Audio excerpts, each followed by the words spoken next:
Protesters took over the speech by white nationalist Richard Spencer, many cursing at him, holding their fist in the air and chanting. Spencer rented the space for a little less than $11,000, but security is costing Florida taxpayers $600,000. Well, it's interesting, Rena. I mean, this university never invited Richard Spencer here. He invited himself. He essentially forced his way on campus. But once he got inside into the auditorium, about half full, 300 people, I'd say less than 20% of them were supporters of his. And by and large, for 2 hours, he was jeered and shouted at and shouted down. And so they never really regained control on stage. And by and large, the message from this university community was, you're not welcome here, and take your brand of political philosophy somewhere else. There was at least one confrontation. A Richard Spencer supporter who was wearing a T-shirt with swastikas on them was punched, bloody lip, led away by some cops. There were about 36 of his supporters inside, dressed all the same in the white shirts and the khakis, but outside, very, very few people who were obvious Spencer supporters.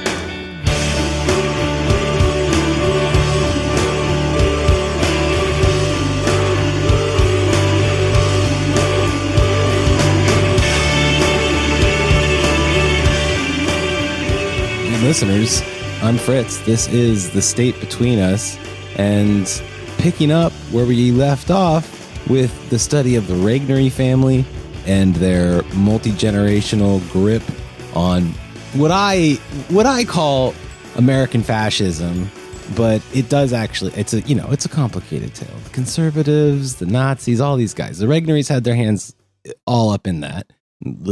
And one of them, Henry Regnery II, gave us the National Policy Institute and its eventual leader, Richard Spencer. So I promised that we would pick up that conversation in a conversation with somebody who's had some experience with this, fucking Nazi. And that is our friend Eli here. Say hello, Eli. Hello, Eli. That was perfect. I can see you're highly disciplined. Thank you. You're not fucking around. Yeah, Eli, maybe give us a quick introduction about yourself, and then I'm going to take over for a bit and tell everybody a little, give the basic bio of Richard Spencer, essentially up to 2017, where I'm going to pass the story on to you. Yeah, all right. I'm Eli. I'm a longtime communist. Long time for me, maybe not, in the grand scheme of things. Communist and labor organizer based out of northern and central Florida at various times. And I was at school at UF in 2017 when the university decided to pay a ton of money so that a Nazi could come there. Yeah, good move. Great job. Yeah, it worked out really well for me. Yeah. Yeah. So there's a lot to talk about in that story, I think. I'm going to ask some kind of open questions at the end of my little spiel here. More or less, I think people know and remember Richard Spencer in general. And as much as I'd like to say that he's irrelevant now, I was really thinking he was going to be. I have a sinking feeling in my stomach that he has found a new life recently. And I don't think we're going to talk about that today. Maybe we'll talk about that a bit in the tavern meeting later in the month. I do want to just give those basics. So if you're like, one of those hardcore Richard Spencer stands out there who knows everything about the guy, I don't know why you're listening to this, but if you are, don't get your hopes up. We're not getting too deep into him today. Oh shit, my cat is shoveling shit and I can hear it over my voice.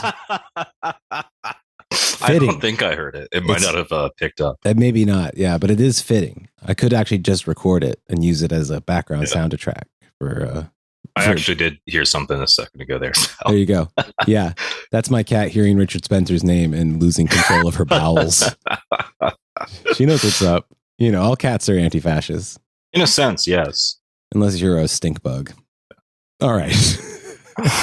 Anyway, here's fucking Dick Spencer's life up to about 2017. And Eli, feel free to just hop in if, something stands out. So Let's start with the beginning. The beginning, little baby Dicky Spencer.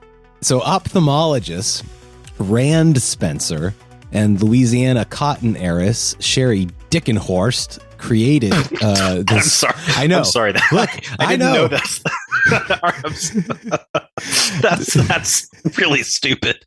Yeah, I know. It's hard. Yes, there's a Rand and a Dickenhorst of the Dickenhorst cotton plantation genteel line, and they created this guy named Richard Bertrand Spencer in 1978 in Boston, Massachusetts. You're laughing for a very good reason. There's no way this kid ends up okay.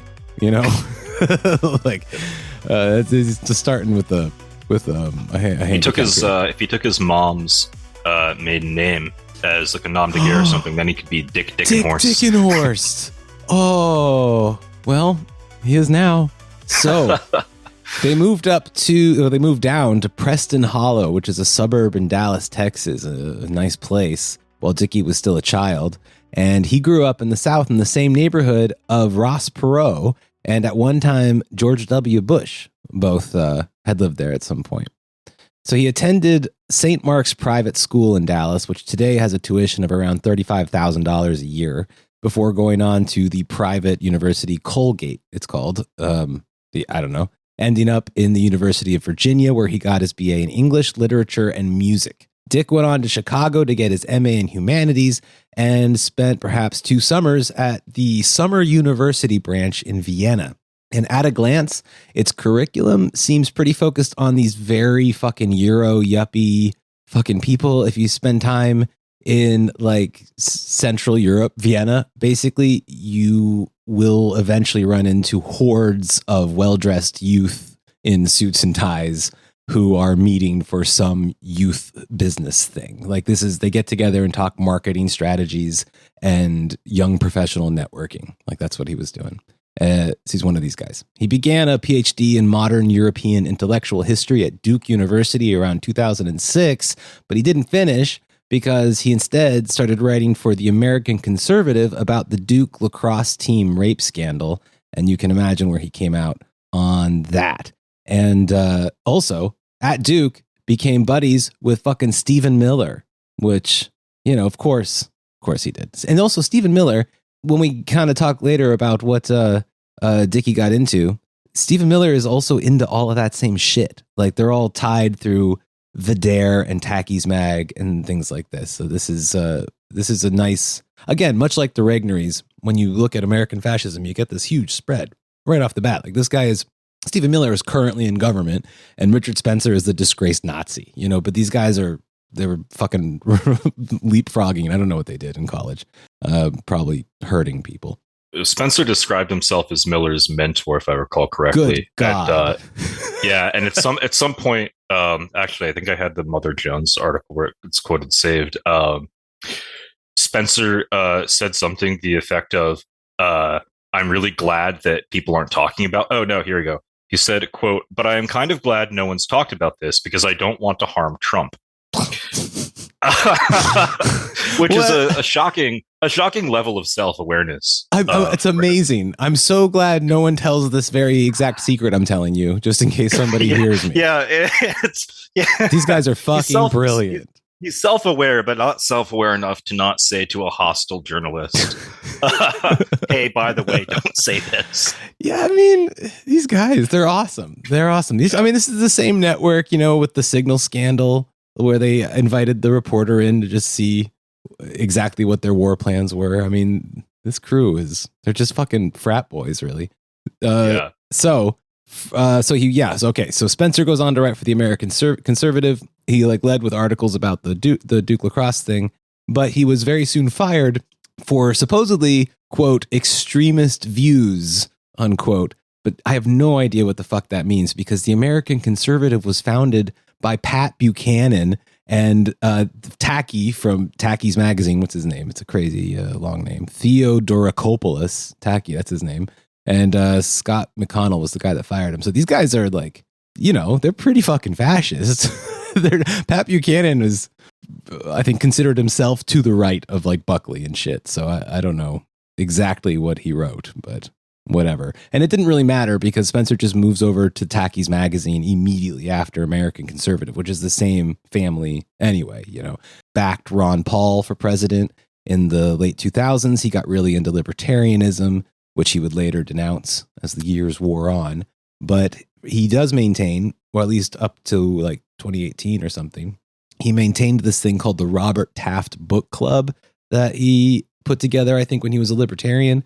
And this is named after the Robert Taft, the senator from the 40s, who was like against the Nuremberg trials and who passed the Taft-Hartley Act that gutted worker organizing power in 47. Bitter opponent of the New Deal. So that's kind of a deep cut, Like you can't say that Spencer isn't like educated in his own field here. He has a lot of like references that most fascists probably wouldn't know, And as I mentioned in the previous episode on the Regnerys, Spencer was discovered by William Henry Regnery II and his little Charles Martel Society, in which Spencer claims to have coined the term alternative right in 2008. He edited the Regnery-owned AlternativeRight.com from 2010 to 2012, and in that time was invited around by a very fashy university group called Youth for Western Civilization to speak at Vanderbilt University in 2010 and Providence College in 2011. Have you ever heard of these guys? The Youth for Western Civilization? I wonder if they're around. They're not in every university. They're in like 10. I haven't. I mean, I'll go into like the groups that we know had at least a couple members sort of in like the lead up to the Spencer event, but it's just the usual suspects, really. Yeah. Okay. Yeah. These guys are maybe if I describe the flag, it might ring a bell, but I've never seen these guys before personally. But they are linked to probably a lot of the guys you're gonna mention, like linked to American Renaissance circles, countercurrent circles, Vidaire, and Spencer's like current outlet, which is called Radix Journal. Now I think he's calling it Alexandria. And the founder of this group, his name is Kevin Diana. He, for some fucking reason, met with Peter Thiel relating to Trump's 2016 presidential campaign. He's got powerful friends. So the Youth for Western Civilization's logo is like gray and black, and it has this arm, supposedly of Charles Martel, lifting what they say is a hammer, but looks in every way like the fascies with the axe head affixed to it. So I don't know. I just looked it up. That's a really stupid looking flag. It looks a little like maybe Warhammer like lore. You know what I mean? Like it reminds me a little bit of the what's it called? The Silent Brotherhood, that they're going to be the battle axe of the Lord or whatever that stupid quote is. Yeah. I guess if they're talking about Mussolini, but he was maybe a little too foreign for them. Yeah, probably. But you know what? Not for Dicky Spencer. He was Euro-facing, don't you know? So Spencer opens up Washington Summit Publishers in 2011, which is also tied at the hip to all that Vidaire and human biodiversity eugenics shit. Probably worth revisiting on this show sooner rather than later. But that same month, Regnery II made him president and director of the National Policy Institute. And this was, our little 70-year-old Henry's attempt to be a real boy, finally, with a real Washington think tank. And for at least some time, Dicky Spencer ran it from his mom's $3 million summer home. So, the family was always down with this shit. I think it's pretty obvious. He comes back to Europe in 2014 to organize with Identity Europa in Budapest. I think Identity Europa is California-based, though, ironically. But anyway, in Budapest, Orban was trying to distance himself at that time from accusations that he was far right. Like he hadn't really completely gone all in, And they do in Hungary, they do patrol Nazi organizations in some way. I mean, quite weakly. But there's usually some resistance to like Honor Day on the part of the state and stuff like that. But they don't really fight them. But this was maybe a bit too much because Spencer and his guys are like, yes, fucking Hungary's perfect. Orban's a fascist. And that's not what he was trying to sell himself as. So they just booted him. You know? And when they did that, they effectively banned him from entering the entire Schengen region, which I think is his favorite region. So that had to hurt. Some years later, after the Unite the Right stuff and all that, Poland and Iceland would both do the same thing. And so he's got really no home in Europe, really. At least he didn't.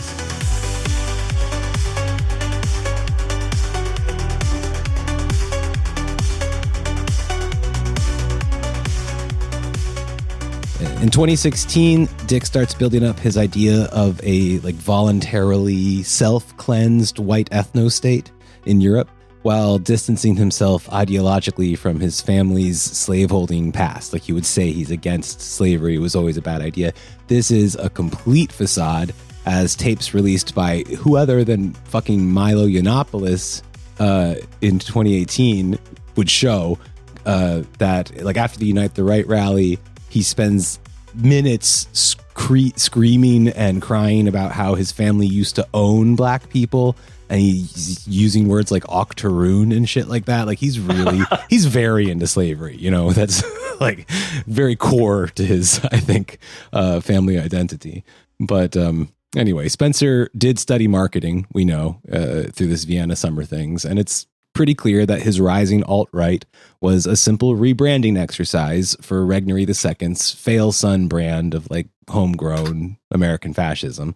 Though he would sort of increasingly, Spencer would de-emphasize the sort of free market stuff and meld it a little more with that kind of larger Regnery lineage in their dedication to German conservative revolution stuff, skepticisms of democracy, elitism, anti-populist kind of stuff. That sort of took over from a lot of this free market stuff that Regnery II was really into.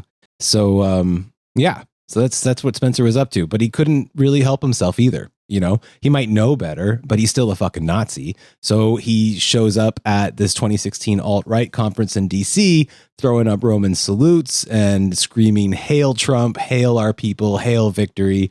Reports surfaced at the time that Dicky demanded that all the sad little fucks who were emulating him and their hairstyle and his dress and all that, he demanded that they salute him with a Sieg Heil whenever he comes into a room. So he's not high, he says he's trying to be the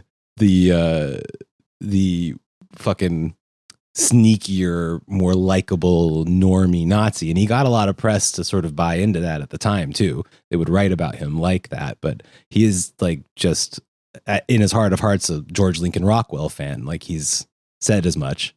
And this is very him playing sort of 1960s Fuhrer, And people that were around him, like his co-organizer of Unite the Right, Jason Kessler, didn't buy into that so much. And so his weird little group of guys of haircuts would marginalize and shit on Jason Kessler. He had this kind of very Fuhrer-y little group there. So Spencer launches the Alt-Right Corporation and altright.com in a very classy move on Martin Luther King's birthday in 2017. With Daniel Freeberg, a Swedish businessman living in Budapest, who is now basically the leader of the European New Right, the Nouvelle Droite, something like that, with all its, the great replacement shit. That's, he's the leading intellectual in this movement. And he and Spencer founded Alt-Right Corporation. So that's the month also that Dick takes that fist to the jaw on camera, and we all got to laugh at him. And Dicky's chickens at this point start coming home to roost at exactly the moment of his greatest visibility. He is publicly tossed out of CPAC. He ends up on Vice News carrying a torch around in Charlottesville in May, and then finally gets Heather Heyer killed in August at the Unite the Right rally. So we're going to linger at this point in his biography, and we'll pick up I'd like to at least mention later developments in Spencer's life, because again, sadly, I think he might be getting a second wind here, and it's also a bit more interesting in his career. He's turned into this sort of lib-coded fash type that has been popping up more and more. It's his new shtick, Like he said, he endorsed Kamala Harris. Weird guy. That's odd. It's interesting as well. I think he's finally found his stride, sadly. But again, he's still him. So, he's going to fuck it up. So after the Unite the Right rally thrust him into a more dangerous level of infamy, Dicky tried sneaking back into the university speaking circuit, planning out another speaking tour. And the first one in his line of sight was the University of Florida in Gainesville. The university initially declined his request to speak in September of 2017, which prompted a lawsuit from this guy named Ferry Edinger over First Amendment violations. Gary Edinger. Oh, Gary. That's a typo. Yeah. Oh, his name wasn't Ferry? No. Damn. Apparently, Gary Edinger is also Jewish, which is Interesting. makes his eagerness to take that lawsuit like particularly pathetic. Very strange. Yeah, very strange connections. So, University of Florida caves to the threat and gives him a speaking date on October 19th, 2017. And so around that time, Jabbering Skeleton and Death Star Extra, Governor Rick Scott, declared a state of emergency and sent the full weight of the police at the cost of hundreds of thousands of dollars. And this, I think, is a very telling moment in the history of American fascism and anti-fascism, simply because the Unite the Right rally in Charlottesville was such a massive spectacle viewed by millions of people. These creeps had killed someone very publicly, someone who was peacefully marching for basic values that most Americans at least pretend that they share. And the University of Florida was the first chance for some kind of social justice maybe to be brought against the event's co-founder, Spencer. But, how would the public react? How would they interpret the free speech issue? Would they finally take on American fascism in a focused way? And what was the state doing? Was the state taking the threat of fascism seriously, or were they more threatened by the anti-fascists? And all these questions kind of, were lingering here as Spencer was planning his circuit. So in many ways, Gainesville would be the alt-right's first real test after the Charlottesville rally. So how it went down, I think, is worth paying attention to. So we're going to get to that full story in a few seconds here. But for those who don't remember, just in short, Spencer was allowed to speak at the Performing Arts Center alongside this guy, Eli Mosley. That's his online name. Different Eli. Different just Eli. So we're clear. Not the same.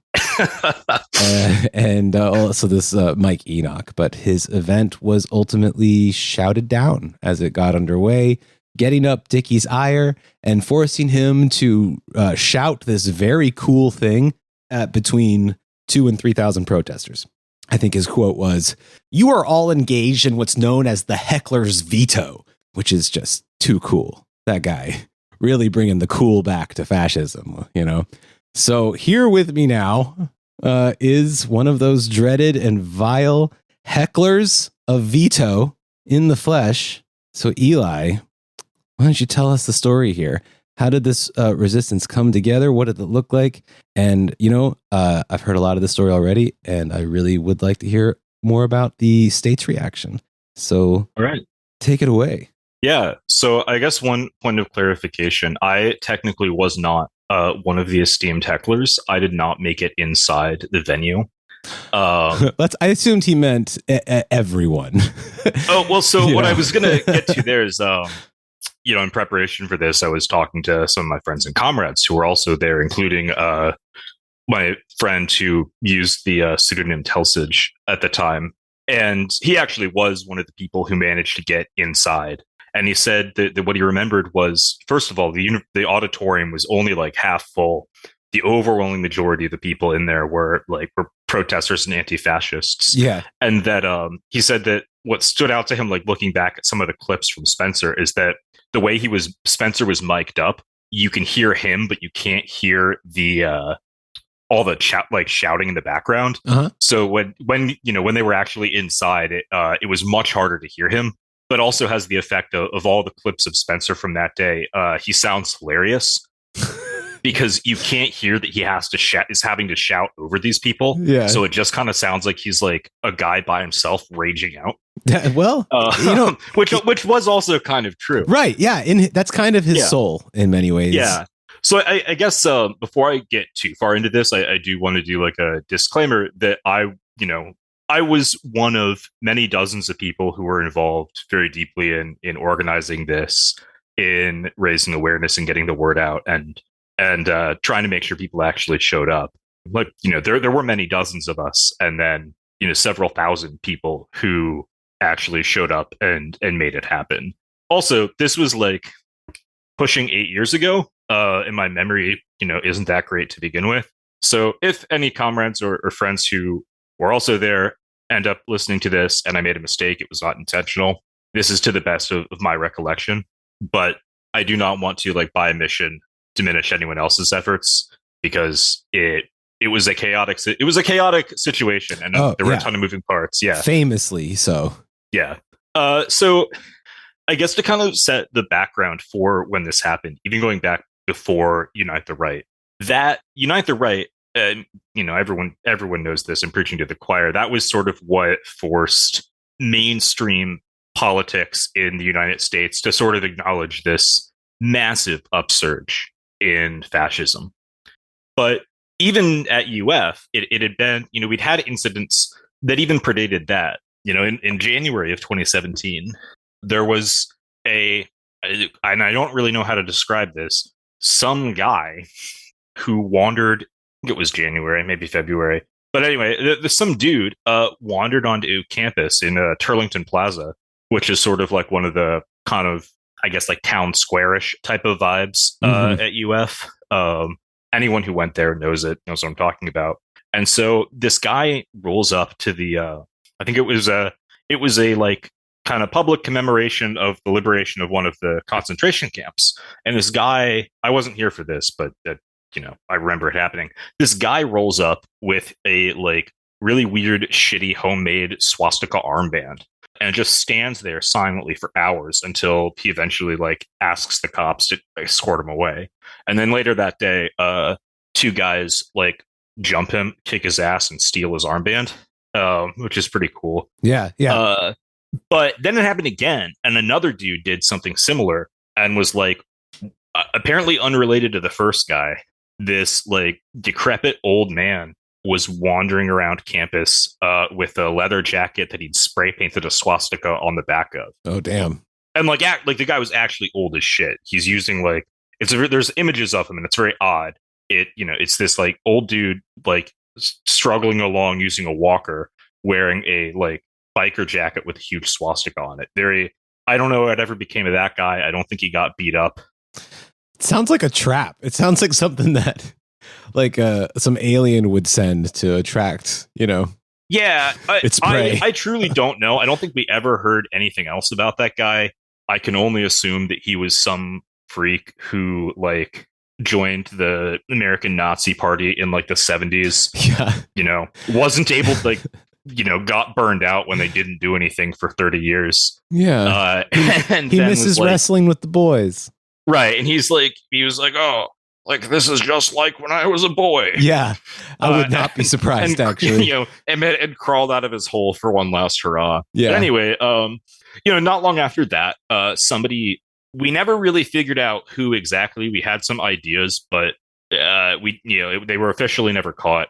Somebody vandalized the like Jewish Studies Center sign and the African American Studies Center sign on UF campus. We started seeing Identity Europa, like their shitty propaganda posters and stuff put around downtown and around campus. And on the slightly more like, or on the less blatantly fascist side, we also had TPUSA and Young Americans for Freedom becoming really active and annoying on campus. Yeah, actually, okay. So Young Americans for Freedom has a direct connection to those fucking, what are they called? Young People for Europe or whatever. Oh, yeah. Okay. Yeah. I mean, Young Americans for Freedom was always, TPUSA is weird. Youth for Western Civilization. Sorry, that was yeah. Young Americans for Freedom are when I say less blatantly fascist, I mean that when compared to like Identity Europa. Yeah. Or like this, swastika armband, like old man. Yes. There's a pretty large amount of fascism you can have. It's all about emphasis, more though. Subtle than those guys. Yeah. That's exactly it. It's more like just levels of subtlety and like who your target audience is, rather than substantial differences in their fundamental ideological, if they have them, beliefs. More just thirst for power. They're not that complicated. Yeah. But so, I mean, this is all before Unite the Right. And I think it goes to show that even we are in Florida, but the University of Florida is one of the larger public universities in the country. Yeah. And it is, at least in the eyes of like the bourgeois state, considered a relatively prestigious public academic institution. Oh yeah. And it also has a reputation for being very like liberal, which is true, but not in the way that they normally say it. And so, even there, like in the aftermath of Trump's election and in the general sort of environment, we are seeing this sort of like somewhat surprising increase in the amount of like public neo-Nazism. And so I think after, Unite the Right happened and Heather Heyer was murdered, and among other just sort of like shocking and brazen displays of violence by the fascists, people were kind of on edge, and they were already, even before that, kind of like the liberals, at least, struggling with how exactly they approach this. And obviously the predominant one is like, well, I guess we can't do anything. Yeah. They have the right to do this. Blah blah blah. Mm-hmm. And then at UF, then they were forced to actually like find out what happens when you stand by those liberal ideas. Yes, indeed. And what, like the people like Kent Fox, the UF president, like he did basically double down on it and supported the right of Richard Spencer to do his thing. However, Kent Fox also like very much took advantage of the massive amount of security he personally was entitled to. For weeks leading up to the event, the campus was covered in cops. Mm-hmm. The administrative buildings were locked.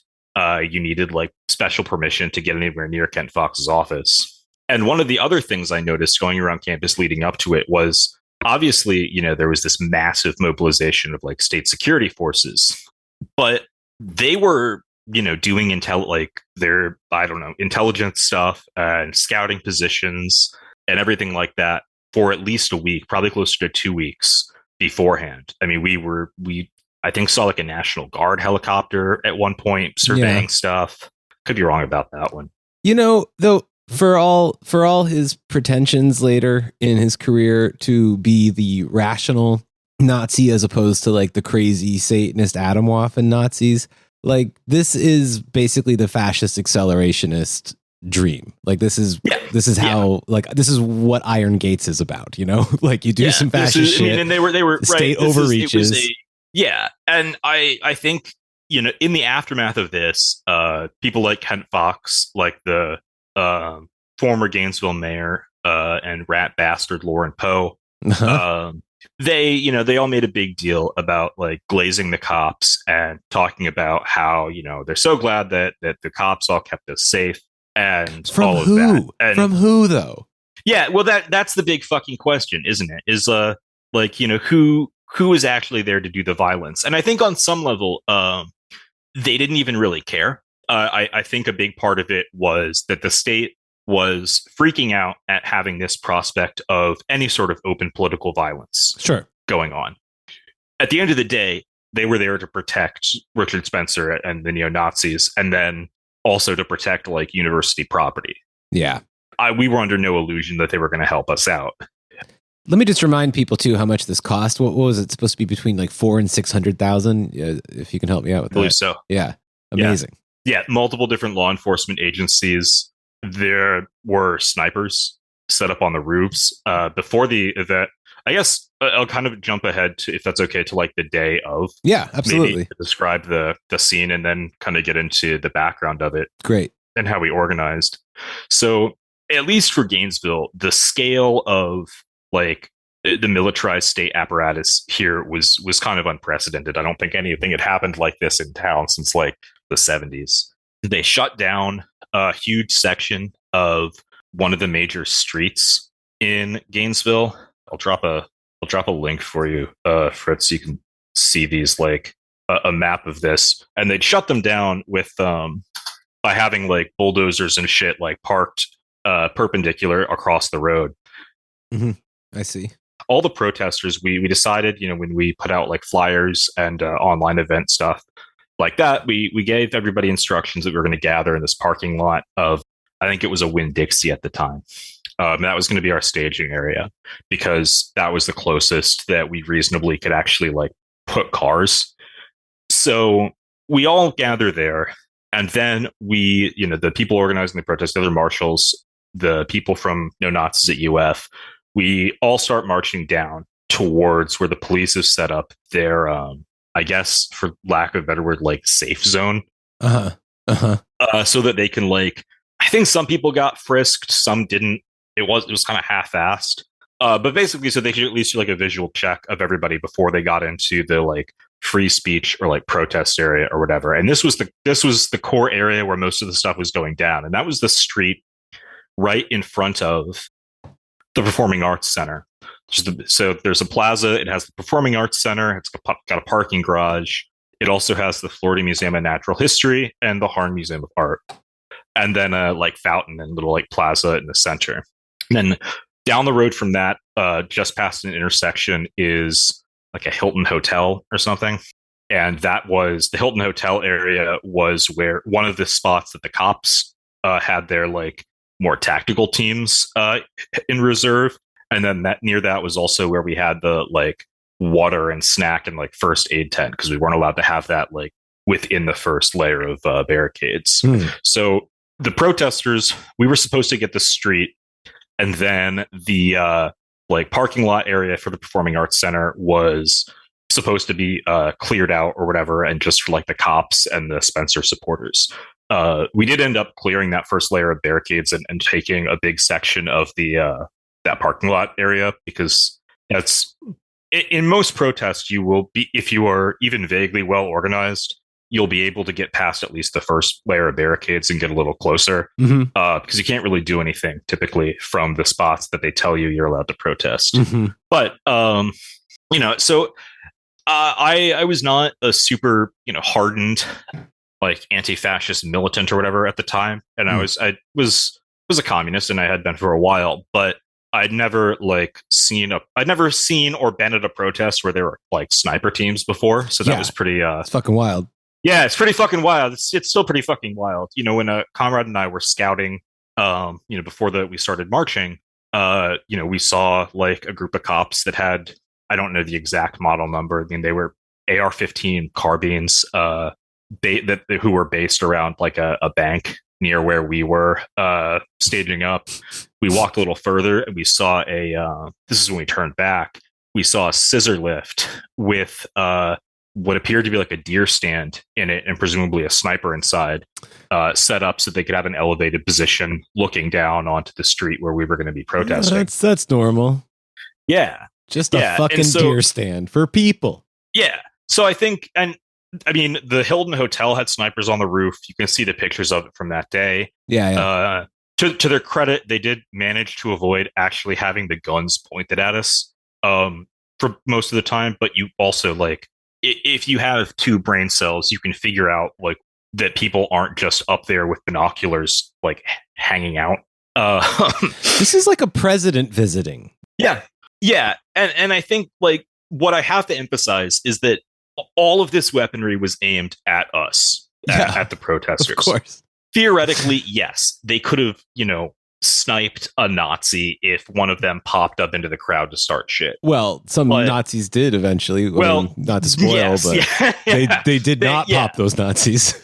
They did not, no. But I think, they said that it was to prevent violence and things like that. But the focus almost exclusively of the security apparatus was on the protesters. It was on the anti-fascists.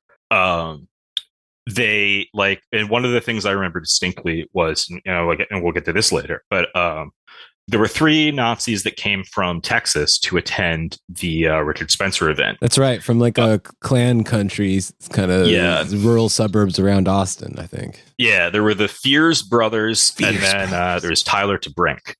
God. Tyler TeBrink looks. I mean, there's pictures of him online. Yeah, he was in a lot of mugshots. He looks like a European in like the most derogatory way possible. And he has some neat tattoos. Notably, on the back of his neck, he has some sort of insignia of 2 crossed AR-15s. Nice. And I know this because, you know, when we were communicating, the marshals, we had walkie-talkies and stuff, so we could communicate the security people. We could communicate, and then we could also have runners going back and forth with the other people leading the march. And so we noticed this guy who looks about as suspicious as somebody possibly can. And then also has a bunch of Nazi tattoos. And it's Tyler TeBrink. And so he was kind of roaming around on the outskirts of this. So my comrade and I, we keep our eyes on him as the whole group starts marching from this Winn-Dixie parking lot down to the first line of police barricades. And I remember distinctly that all the protesters, all the anti-fascists went through one entrance so the cops could check us out. And Tyler TeBrink went around and was allowed through a different spot and waved through by the cops. TeBrink, of course, is the one who later would try and fail to shoot somebody. Yes. Yeah. I have no idea if he had a gun on him then. He might not have. It might have been in their car. On the other hand, I don't think he is smart enough or has the complex planning skills to store a gun at a second location. So who knows? He might have had a gun the whole time. And it's entirely possible that the cops waved through a Nazi who would then try to murder somebody through their line without checking him, and he had the gun on them. I performed a visual pat down and ascertained that the subject was no threat. Well, he wasn't a threat to them. Yeah. So, I mean, everything proceeded for the most part pretty normally. From that point, we got to the quote unquote protest area, and part of the reason I think that it was so successful is that Spencer and the National Policy Institute and Identity Europa are just not very good at planning things. Yeah. Like shockingly bad. Yeah, a lot of foot in the mouth with these guys. Yeah. So they were in charge. This is one of the other things that kind of raised some eyebrows in terms of the university's claim that they had no choice but to shell out hundreds of thousands of dollars for this, is that because, according to them, Richard Spencer was paying to rent out the auditorium for this event, that he and his crew were going to be solely in charge of the distribution of tickets. Okay. And that was something that was kind of an ongoing back and forth leading up to the event. Because we knew that obviously whether or not people have tickets isn't going to determine whether or not the event goes off.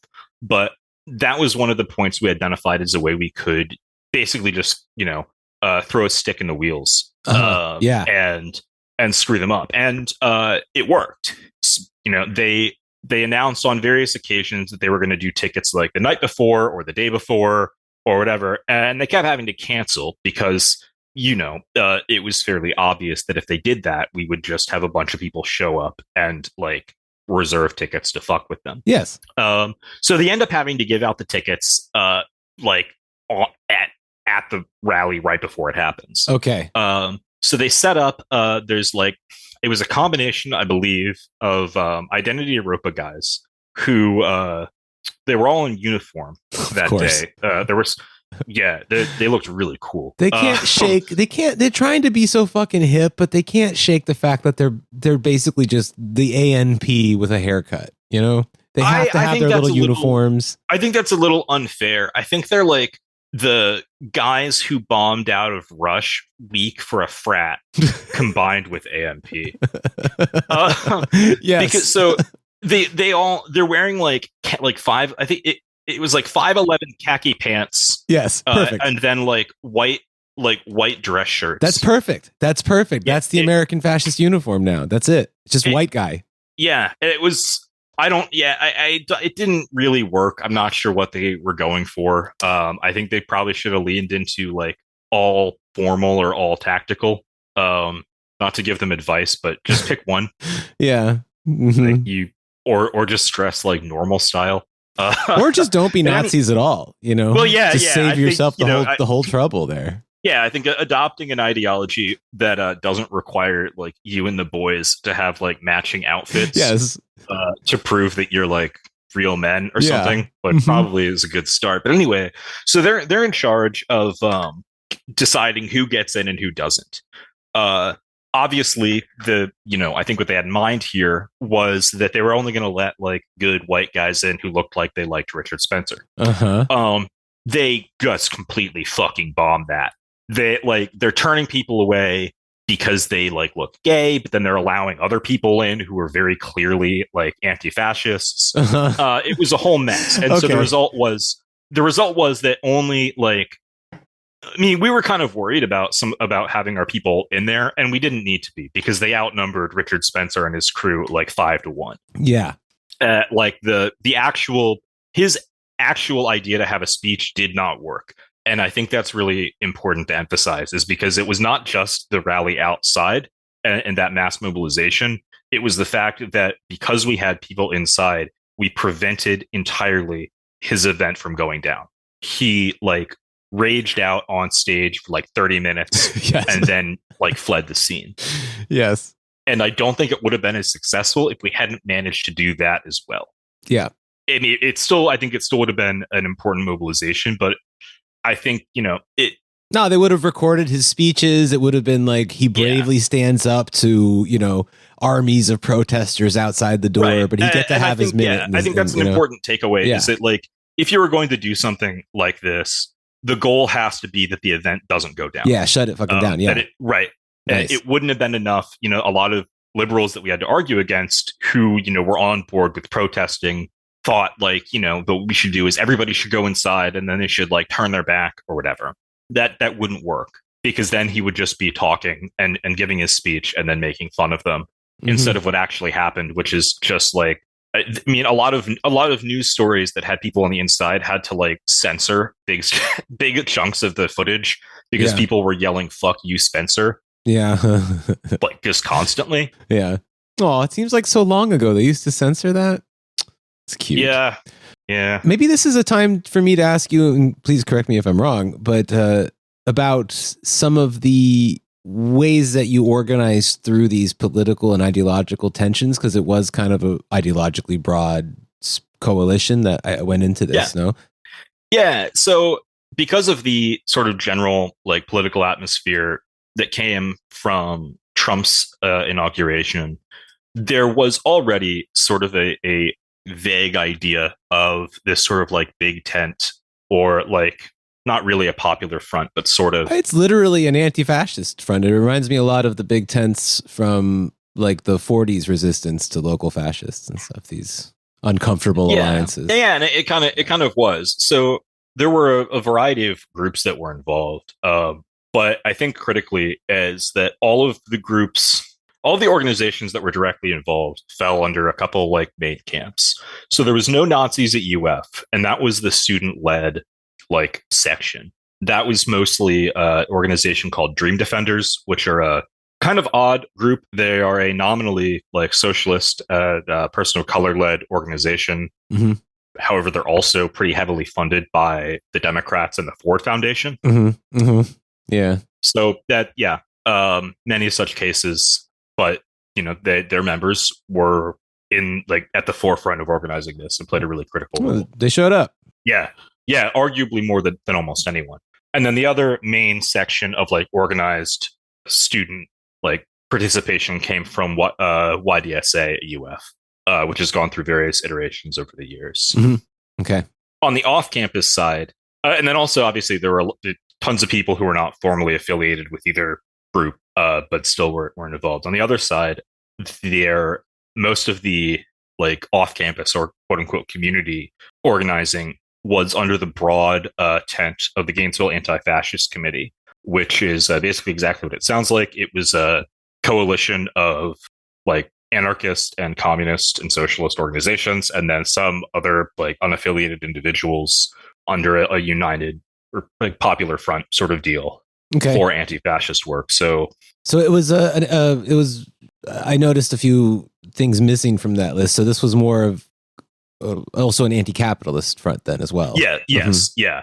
And I think that's I'm glad you mentioned that, because I think it is important to point out there were no liberal or pro-capitalist organizations played any meaningful role in organizing this.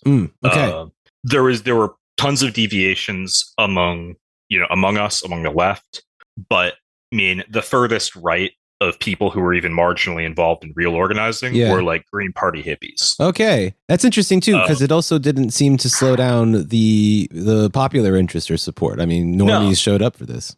Yeah, and I think it kind of goes into the idea that a lot of people have that I think is incorrect, which is that you have to collude with liberal or bourgeois interests in order to do mass mobilization, and that's not true. You don't have to concede. I mean, in this case, they just wouldn't have done it. Sure. Their idea for a protest was to have like a virtual rally and listen to some like tight ass philosophy professor give a speech. That's just, I'm sorry. They're fucking with you, right? This is a troll. They're doing a parody. I barely remembered this until I was like reading about it before the interview. But they had some sort of official like sanctioned quote unquote protest that involved like staying home. That's amazing. That was the official thing from Kent Fox, the UF president, and that was also echoed by like Lauren Poe and the rest of the like centrist liberal establishment in Gainesville, was that they're doing this for attention, which is true. Mm-hmm. That's not wrong, and that the way that you react to this is that everybody should stay home and presumably just let them rampage through the city. Fuck. Although, you know what? I have to say they were very prescient, because they ended up prefiguring the entire Democratic Party's response to the second Trump run. Yeah, stay at home, and good for them. Well, I think that's a little unfair, because every once in a while they'll poke their heads out to like help Trump. That's true. but yeah, and I think this also goes kind of to the history of mass mobilization in general, which is that these people will oppose you and sabotage you at every turn. And then after everything goes down, if you're successful, if you do what we did and you pull off a mass mobilization that is largely nonviolent, and I don't say that as like I'm not a pacifist, but there's a time and a place for everything, and I don't think like just going wild would have really served us there. You mentioned a bunch of specific examples. Yeah, to me offline. Maybe we'll talk about some of them, but I mean, these are clear-cut cases that you're talking about. This is a very practical concern. And I'll get into that too, because I think part of the reason that we were able to avoid that was, one, it wasn't the general vibe of the people who turned out. Sure. And again, like by the organizers, we were all like committed socialists or anarchists or communists of various stripes. Yeah. But at no point have there ever been like 3,000 to 5,000 like committed leftists in the city of Gainesville. No. That was probably our peak, and we were all there, and there were probably less than 100 of us. Yeah. But the reason it worked was because, one, like we really fucking hauled ass to get the word out. We put posters fucking everywhere. We had like online events, I think, listed. I think we actually might have spent money to like do targeted advertising. Yeah. On Facebook, which I would not recommend people do these days, but it was a different time. Mm-hmm. And it resonated. After Charlottesville, there was a broad popular sentiment among the working class and students and like normal ass people in the United States that was deeply disgusted and opposed to the alt-right and Richard Spencer. And I think in hindsight, we really squandered a lot of that momentum, but it was there. And the reason, other than, intense and rigorous and disciplined organizing and preparation, that this was successful was because the message we had, which was direct action against the fascists, was popular. Yeah. It's what people wanted to do. Yes. And even people who were scared, who were, and because we were scared, we were coming off of a couple months after a Nazi rally where they murdered somebody in broad daylight. Absolutely. And lots of other people were viciously beaten. Yes. I think the goddamn, the car attack alone injured 30 people, I think. Yeah. And it was, but yeah, it was legitimately quite scary, right? We were prepared, and the state was prepared for this to become incredibly violent. Yeah. And there was very much the feeling among us that, if that did happen, the state's goal was to, quote unquote, prevent violence by being the most violent. Massive violence. Yeah. Exactly right. Okay. Yeah. And so we were really aware of that. And this kind of goes into, to the more general idea of organizing tactics. So before we, when we were preparing for the event, some people, I want to say it was the Grand Rapids IWW General Defense Committee. I'm going to feel bad if I get the branch wrong, but shout out to those guys. They gave us a really, really good full day training from their experiences in a much more active city. And I think they might have been. Yeah, you know what? I'm not sure, so I don't want to say. Okay. I'm barely sure they were from Grand Rapids, but they were very experienced, and they gave us a really in-depth day-long training. Cool. On protest marshaling and how, as they were anarchists. I'm not, but how as people on the left we direct and organize massive crowds of people and protests in a way that is safe and in a way that prioritizes keeping us safe rather than just completely controlling the message of the protest or doing goofy things like making sure nobody blocks a road. And I think this could be, could be part of a larger discussion on what it means to organize and direct and marshal a protest. There's a lot of criticism that gets thrown around about, the quote unquote protest police and the argument, which I think is true in some cases and not true in many others, that organizers of protests enforce the ideology of the state by not letting people do whatever they want. And sometimes that's true, right? If you're not willing to block a road, you're probably not doing a really good protest. And also, on the other side, the state is always willing to let certain people do whatever the fuck they want. Exactly, right. And I think one of the things that was important for us to think about is we need to be able to spot, potential agitators, potential fascists in the crowd and try to isolate them, try to move them away. Right. But then we also need to we need to be able to spot these warning signs so that we can also alert everybody around us. Yeah. But then we also have to, any large mobilization is going to involve the masses. And the masses also include people that might not be in their right mind or might just be kind of a dumbass with bad ideas. Sure. And yet this didn't really happen that day, but at other times there have been people where I was at times I was at a protest and some guy decided that this was his time and he was really gonna stick it to the man by starting a fight in an air and then giving the cops an excuse to kick everybody's ass. Right. Yeah. Right. And so, I think there's also that element, right, is that being part of a mass mobilization means that you also don't let random assholes put everybody else in danger so they can have their moment of fame. Mm-hmm.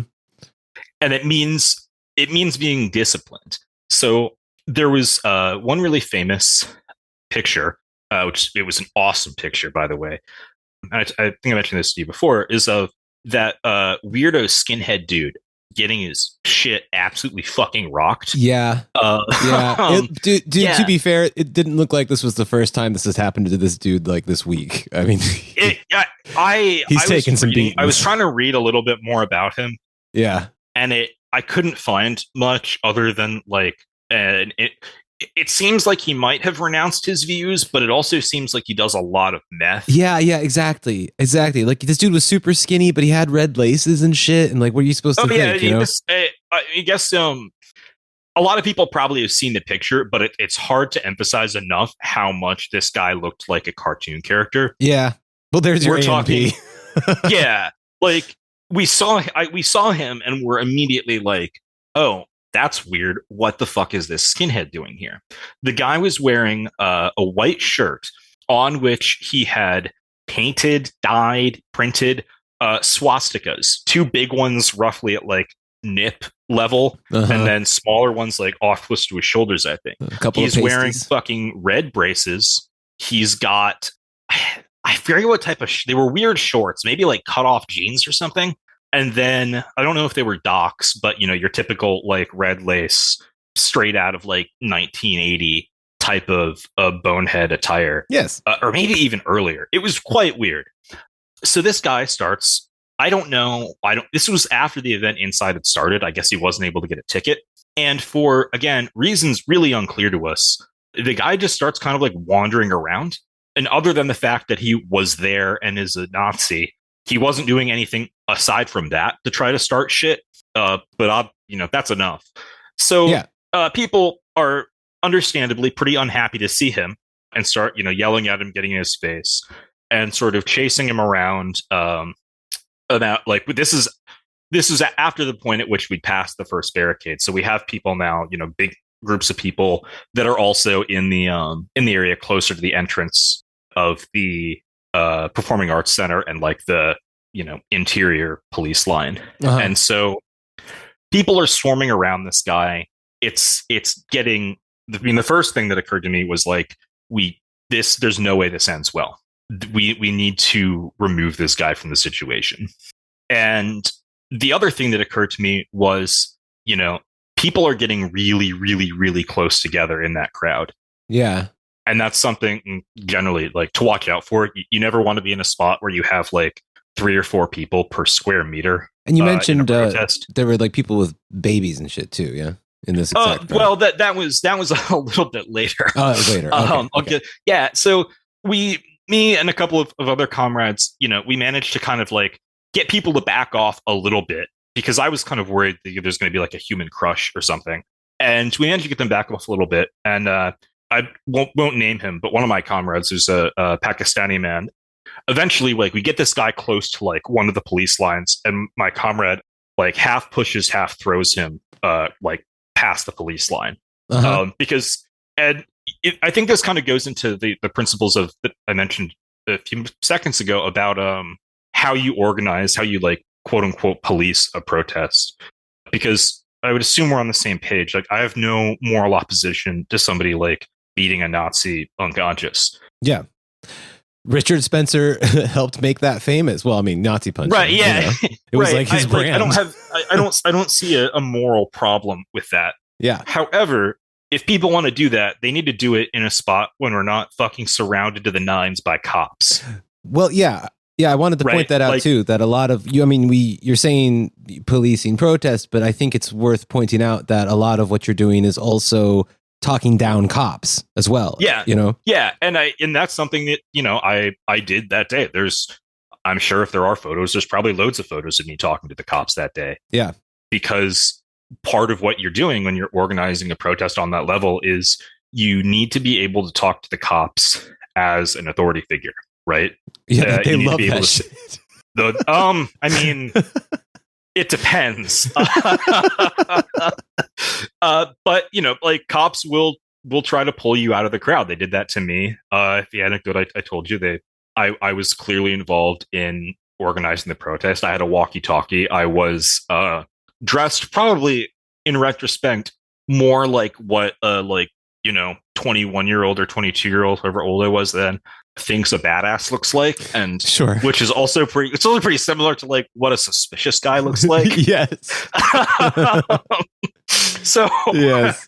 Yeah, I wasn't doing myself any favors there. But at one point the cops did, like, they cornered me. We weren't allowed to bring water bottles or anything into the protest zone. Yeah. And because I was very thirsty and it was hot out, saw a water bottle that was like 2/3 of the way full on the ground. And this is gross, but I was really thirsty. So I drank from it. And then like 5 to 10 minutes later, 3 cops cornered me. But that water bottle, but that water bottle wasn't alone, right? I think you'd mentioned that there were loads of water bottles all over the place. This is like a mouse trap. This is what this is. It was quite odd. And so we'd done like legal training and stuff. And, so it was like, look, I don't have anything to talk to you guys about. Like, am I free to go? And they're like, no, we have probable cause. You littered. Yes. And, so they searched me, emptied my pockets, frisked me, everything like that. I was pretty scared because, they were like, I was being cornered by like 3 cops. And so like, you seem kind of nervous. It's like, well, there's 3 of you guys, and I don't think I've done anything. So Yes. like, that's a little unusual. I was scared, but still trying to be a smartass about it. But, that stuff is going to happen. And you have to have an attitude of like, yeah, the cops are not our friends, but they're also like, they're an opposing body here that we need to be able to at sometimes like negotiate with. Right? Yeah. Well, they are a belligerent, they're just waiting.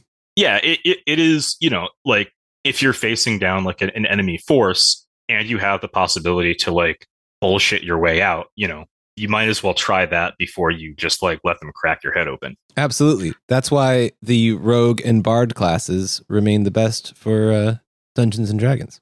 Unfortunately, Fritz, I'm not much of a role playing game guy. I don't have the attention span. But you live. But yeah, I am familiar. But anyway, yeah. So my comrade gets this bonehead like past the police line because what we want to do there is we want to de-escalate the situation. And what also had happened is the crowd kind of split up into multiple groups, which you don't want that to happen. You want it to be as coherent as possible and not give the cops an opportunity to separate you or kettle you. Mm-hmm. And a lot of people still really understandably kind of like out for blood. And they're pushing against the police line. They're yelling at the Nazi. They're trying to get to him. Yeah. And so this was starting to get really heated. So me and a couple of the other people, we start trying to like get the crowd back because one of the things we noticed was this was fairly close. This was the police line that was closest to the hotel where the police were also based. And I see very clearly, like, so the cops that were on the police line, they just have their, their batons and obviously sidearms and stuff. But the police, at the hotel have heavier shit. And so I see 2 cops that are coming towards us from that in like full riot armor. And one of them is carrying a pump action shotgun with the orange, like non-lethal device. Yeah. Like indicator on the muzzle. Yeah. Well, which I was glad because that's better than buckshot. But yes. I still don't really want to get hit with a beanbag round. No. And the other cop had one of those paintball guns converted to fire pepper balls. Yep. They also had gas masks, I believe. Yeah, they were ready to go.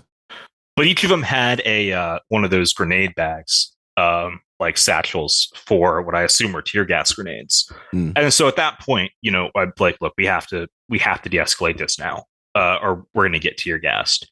And that was the point at which I noticed that I think it was 2 different people had infants in strollers that they had brought to the riot. Mm-hmm. And went the closest possible. And went to the hottest to the most possible. Dangerous people there.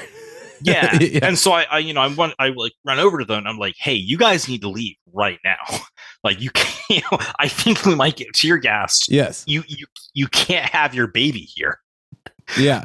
And they seemed substantially less alarmed by this than I was. She cries all the time. Yeah. That was one of the strangest experiences from that day, because in my mind, bringing a child, let alone a literal infant in a stroller, to even a fairly like chill protest just doesn't seem like a very good idea. Although it does make a good origin story. It does, and I think but it also does go to show like the broad section of society that turned out for this. Yeah, that's true. Right? I would, in this particular case, would have preferred it to be slightly less broad, but it does show like fucking normal ass people came out there and brought their babies and then had a like frantic dude run up to them and tell them that they had to leave. Yeah. But it does say something to how obvious that desire was to them then. That, they're just like, well, obviously we're going to go out there and protest the Nazi, Right. Clearly. And maybe they were fully aware of the danger and just, didn't like their babies that much. Yeah. You don't want to assume, Maybe they were a child of struggle and they got tear gas, isn't it? Maybe it wasn't their baby. But yeah, so in that was, in terms of the actual protest, that was the most violent thing that happened. The guy did get like socked in the mouth and was like bleeding out of his mouth and his teeth probably already kind of looked a little messed up. From the meth. It's not the first time. Yeah. But they certainly weren't any better afterwards. None of us ever figured out who punched him either. That person got away scot-free. Yeah. Not that I would say it on a podcast if I did know who it was, Sure, but I genuinely don't. None of us do. The dude that socked Richard Spencer on TV also, I think, is still unknown to this day. For all I know, it's the same guy. It's just what he does. That's great. That's great. He needs a song. That was the most violent incident that happened, and it was something that was de-escalated not by the cops intervening to save this guy, not by the power of love or whatever. It was socialists and communists realizing that we couldn't let this guy be seriously injured in broad daylight on camera when we were surrounded by police. And kicking his ass someplace else. Yeah, exactly. And I think that is really important to note, because it was just us. We were the ones that kept it safe. Yeah. The only times bad shit went down, we were the ones that solved it. Yeah. And so, after that, Richard Spencer, obviously, he called it quits pretty early, and went to, I don't know, cry someplace. Yes. And after that happened, things started to wind down. People started to go home. We lingered for a while. I will say, on a related note, this is not just about this, but for anyone who is trying to plan protests or even just attend them, the time immediately afterwards is deceptively dangerous. And we'll get into that in a second, because everyone's kind of winding down from the excitement, the adrenaline. Yeah. Everyone's splitting up into smaller groups. Yeah. And that can be really dangerous, because it's when everybody is no longer on guard. Yeah. And it's when people have stopped looking out for each other. Right. So you got to be really careful then. So what happened afterwards, I was not here for this. I did not witness this. I did at one point talk to one of the people who was there. I don't remember their name. And I did drive past this after it happened, because me and a comrade were taking a pretty elaborate route back home for obvious reasons. But at some point, not too long after the protest, and this was widely covered in the news, y'all could look it up and see the exact location. But the two Fears brothers and Tyler DeBrink are driving back to wherever the fuck they were staying in their Jeep, and they see some people that they clock as anti-fascists at a bus stop. So they pull over and then start yelling Heil Hitler, or whatever nonsense these idiots do. Right, their typical behavior. Probably hail Trump, honestly, at that point. It might have been. I know that Richard Spencer has said that on camera before. So, but they get into it. I think maybe one of the protesters brandish a baton or some pepper spray or something, and Tyler DeBrink pulls a gun from the Jeep. The two Fears brothers are egging them on, yelling shoot them, kill them. So in the typical fashion of the highly disciplined military skill of your average skinhead, Tyler DeBrink fires one shot, misses wildly, and then flees. Yeah, that sounds right. Which good. I'm glad he didn't hurt anybody. Goddamn. Also, yeah. And so this kind of overshadowed in the news a lot of the other stuff, because for obvious reasons, there was a sort of shooting. Yeah. But that happened. Yeah, that happened afterwards, and we had eyes on DeBrink the entire time that he was in the crowd at the protest. Cops didn't. Interesting. Yeah. And you know what? Also, it makes sense to. I'm not saying that you can over-report a shooting from a Nazi. You know what I mean? There's a reason why you're going to want to talk a lot about that, but it also has the added bonus, I think, of justifying the incredible investment into the security. Right. Yeah, exactly. Which, of course, like I mentioned earlier, they made little to no effort to search these guys as they were coming in. Exactly. They could have all been strapped. Yeah. It's insane. Yeah. DeBrink also, because he's a huge piece of shit, is not allowed to own a gun at all because of his previous felony conviction for kidnapping a girl. Yeah, that sounds like some Nazi shit too. Yeah. Which I feel like is important to note is that like, you know, one of the brave warriors of the Aryan people also is like a horrible sex criminal. Well, for listeners of this show or my previous show, that will probably not surprising. They already assumed that was true. You know, I don't know. What we might mention later in when we get together again in the month with the tavern meeting. But you know, like Richard Spencer is accused of some pretty heinous shit with his ex-wife too. You know. Yeah. Yes, I do recall that. I think in, you know, kind of at somewhat the conclusion of that story, I think, you know, looking back, I think we got lucky in a couple ways. We had a lot more time to plan this sort of mobilization than a lot of people get because of the back and forth with Spencer and the university and him trying to plan it. We had, you know, I think a couple weeks. And that gave us a lot more time to have those kind of like gnarly, like 3-hour long meetings of various people in different groups. It gave us time to like print materials and like wheat paste them all over campus. Yeah. And you don't always have that. Yeah. Right. Other like takeaways, and this is kind of a downer, but I do think it's important to bring up is that we were successful. You know, we not single-handedly by any means, but Gainesville and our mobilization played a defining role in not only stopping Spencer's college tour, but in the sort of like, you know, decline of the alt-right's brief heyday.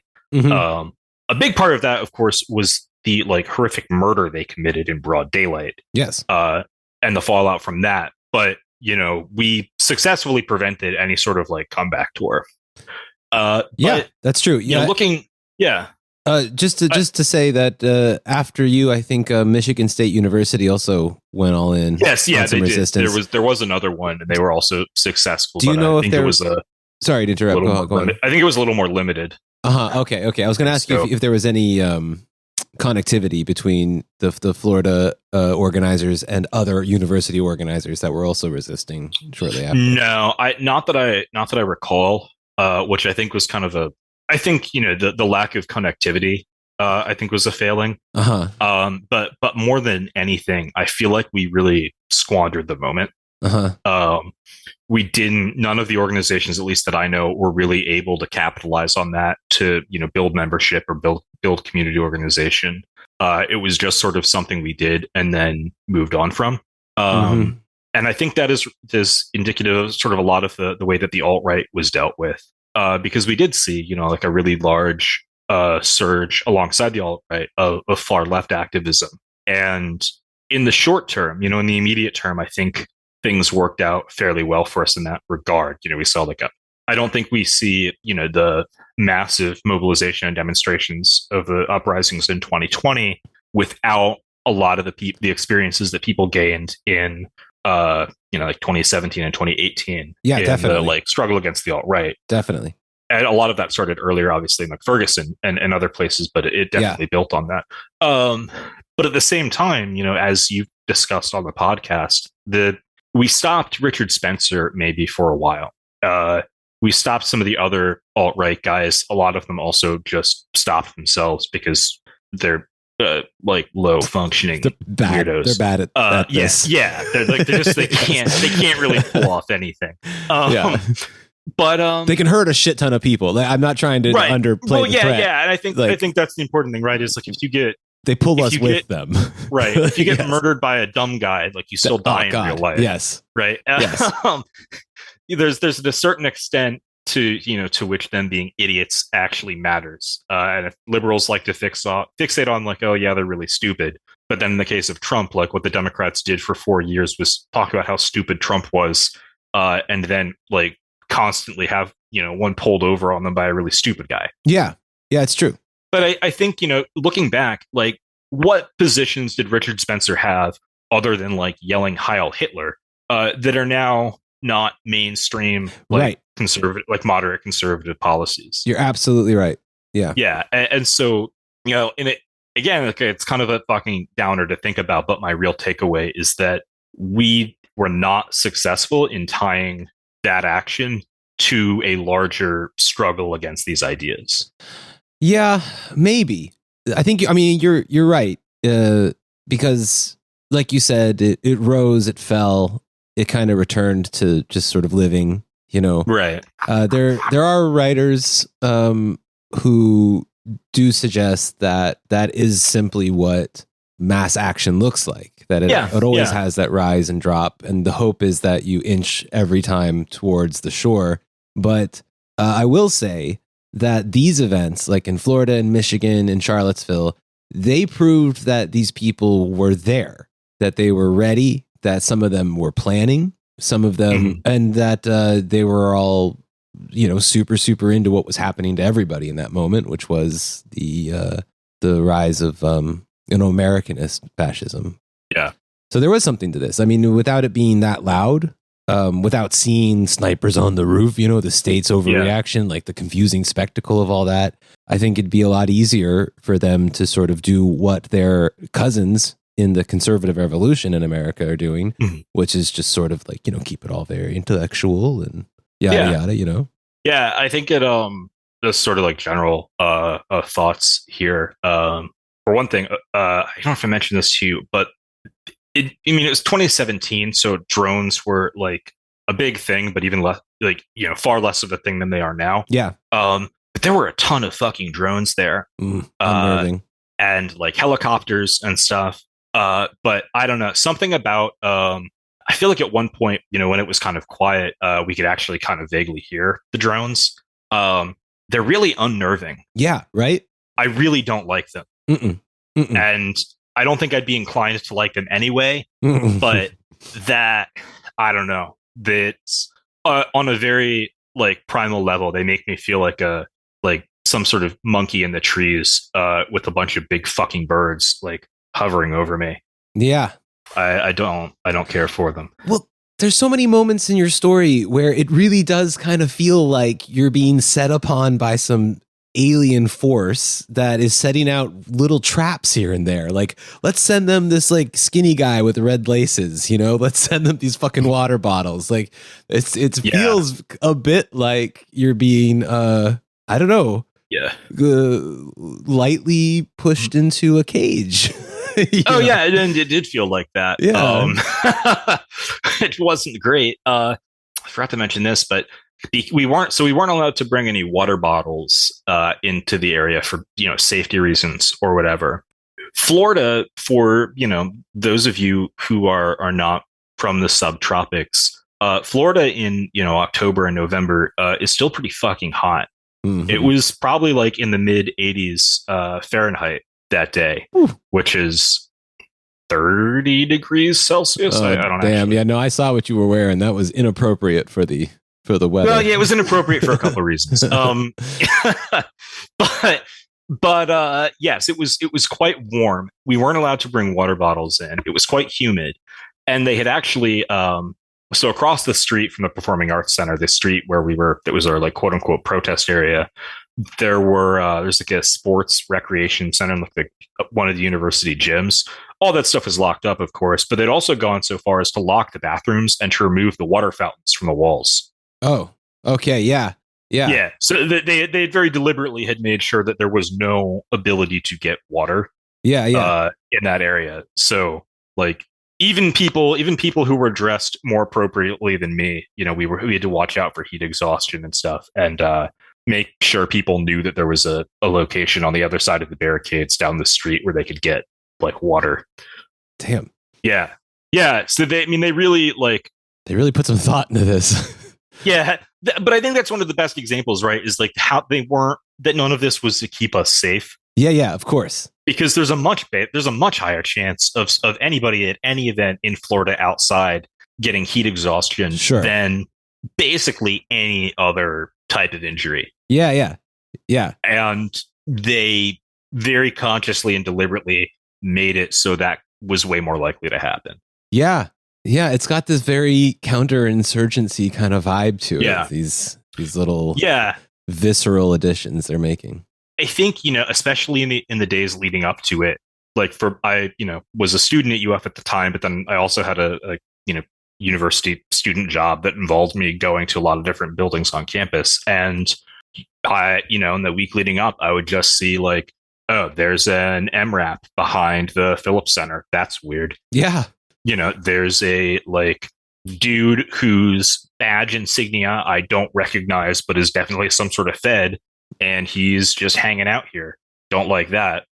There was very, very much a sense, at least for me and a lot of other people, of a sort of creeping invasion. And that was combined with the fascists doing like various nonsense leading up to it and us being on edge there. I believe they tried to like go to some bar downtown and got kicked out. And, we were worried they might try to start shit there. They didn't. But yeah, it's, I think, on one hand, like I said, we got lucky in that we had a lot of time to prepare for this.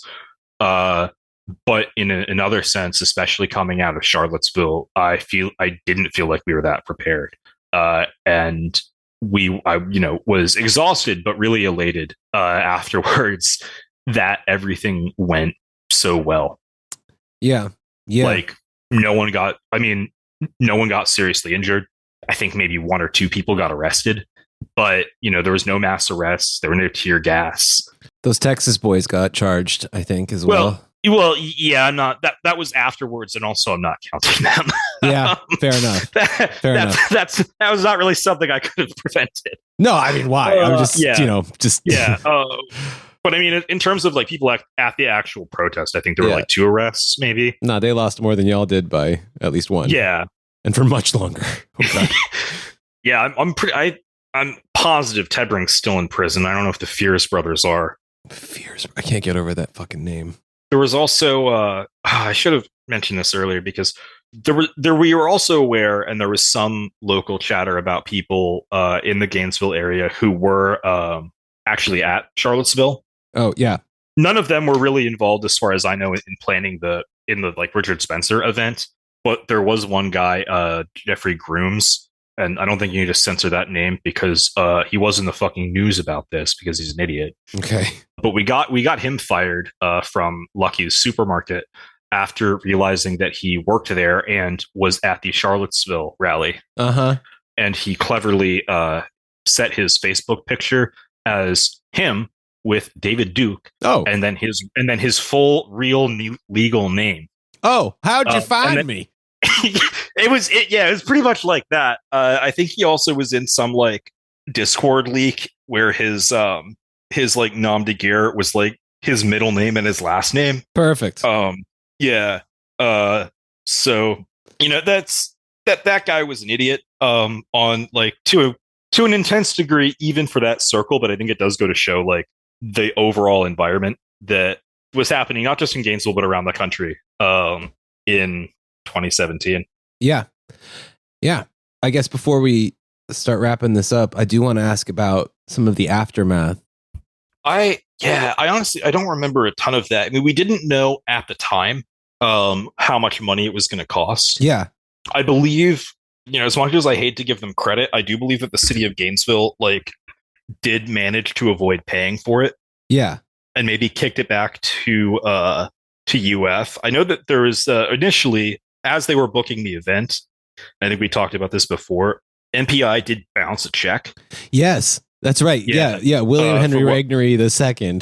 Yeah. Could not pay off. It was like, I mean, it was a lot of money to like me, but not a lot to them. To a multi-generational fucking wealthy textile family. Yeah.